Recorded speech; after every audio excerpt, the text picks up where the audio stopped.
হ্যাঁ বন্ধু, এক গল্প শুনবি? ও শুনি। কই তাইলে? হ্যাঁ, তিন ভাইয়ের গল্প। একটা চালাক, একটা বোকা, আর একটা একবারে মগা। ঠিক আছে, তিন ভাই বুদ্ধি করছে পাশের এলাকায় একটু দূরে বেশ, যে রাজার বাড়িতে চুরি করবো, বুঝছস? শোন, ভেরি ইন্টারেস্টিং ভিডিও এই গল্পটা, বুঝছস? তো যে বাবা সেই গাছ।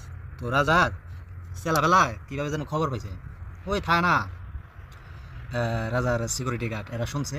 শুই না, রাজার কাছে খবর দিছে যে রাজা মশাই ও গ্রামের তিন ভাই চুরি করতে আইব, ঠিক আছে, আপনার বাড়িতে। তো রাজাই কয় তাহলে সিকিউরিটি গার্ড সুন্দর করে বাড়াই দাও, ওদের ধরতে হইব আজকে হাতে নাতে রাতে। ঠিক আছে, যে বাবা সেই গাছ। তো গভীর রাতে আইছে তিন ভাই, বেশ ধরা খাই গেছে। এখন শোন মন দিয়া। হ্যাঁ, শুনতেছি, মনোযোগ দেন। তো ধরা খাওয়ার পর এখন রাজাই তো কি বলে ডিসিশন নিয়ে নিছে, ওদের গর্দান নিবো, গলা কাইটে ফেলবো বা ফাঁসি দিব, এরকম কিছু। এনে তিন ভাই আকুতি মিনতি কান্না কাটি যেভাবে হোক ক্ষমা করে দেন। তো রাজাই ভাইবা চিন্তা করে, ঠিক আছে, এক শর্ত আছে, শর্ত অনুযায়ী যদি তোরা মানুষ তাহলে তোকে ছেড়ে দেবো। ঠিক আছে।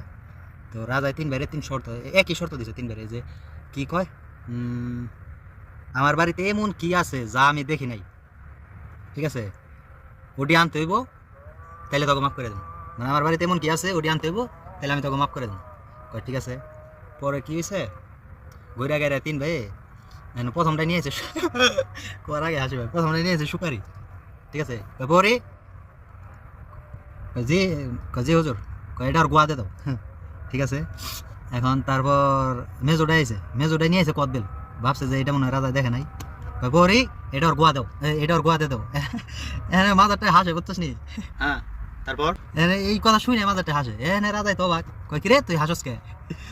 কয় রাজা মাসে আমি তো আমার চিন্তা করে হাসি না। কয় তাইলে?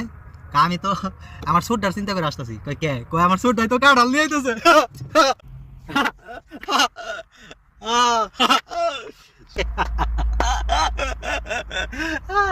আস্তাগফিরুল্লাহ আল-আযীম। শেষ বয়সে হাসাইলি রে বাবা।